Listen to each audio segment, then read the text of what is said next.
Hello, my name is Kier Kamansky, and I'm here to represent Team 6 for our Activity 3 for our website. I will be going over the questions on Google Slides that we need to answer. So let me just share my screen real quick.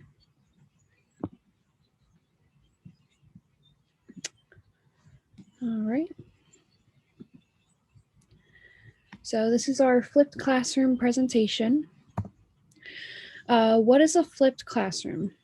A flipped classroom is an instructional style that has students interact with new content as homework, then using classroom time to discuss new content, do tests, etc.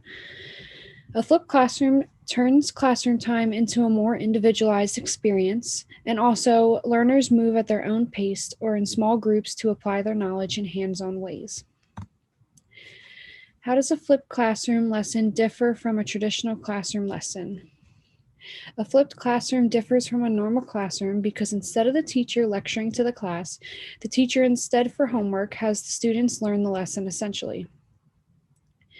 They are given enough resources so that at home they are able to learn at their own pace. This allows advanced students to move at a faster pace while simultaneously giving students who are struggling more than the allotted time in school to learn the material.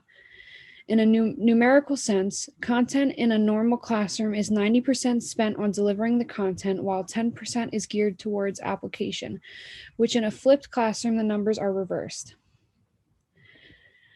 The space of the flipped classroom changes from a normal classroom. A normal classroom is a sort of presentation style classroom, while a flipped classroom puts the students in the center of the learning and allows the teacher to become a facilitator of the learning.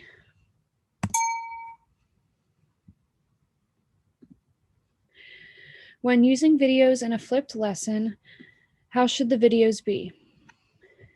Creating a flipped classroom requires the teacher to create the flipped classroom.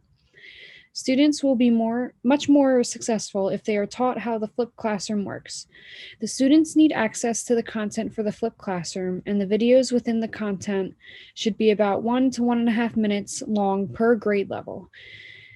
It is better to watch or to have a bunch of smaller videos as opposed to a few long videos. To safeguard from students not doing their work, teachers can ask to see notes or create a sort of entrance ticket for the class to see if students truly did the work.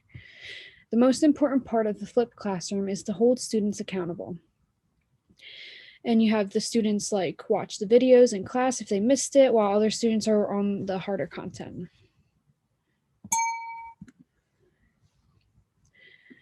After learning the content through a flipped classroom, what generally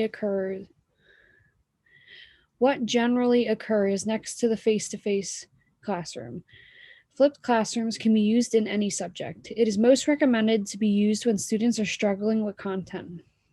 If students are having trouble with a certain topic, giving them the lesson as homework and dedicating the class to working on problems, practicing it, and showing real-life applications will help them learn the harder content. This is because they have a significant amount of time to go through lessons at home as opposed to in the class itself. Furthermore, the teacher can help significantly more individual students because they do not have to deliver a lesson. So yeah, this style is just a lot more like an individual thing. Like students have more time with the teacher one-on-one, and a lot of times this is like better. Like everyone overall likes this, like parents like it, usually administrators like it because it's actually teaching the kids and like making them feel confident and like knowing what they're actually doing instead of just like talking at them. Like you're working with them instead of talking at them. So yeah, that's our presentation. Thank you for coming to our website.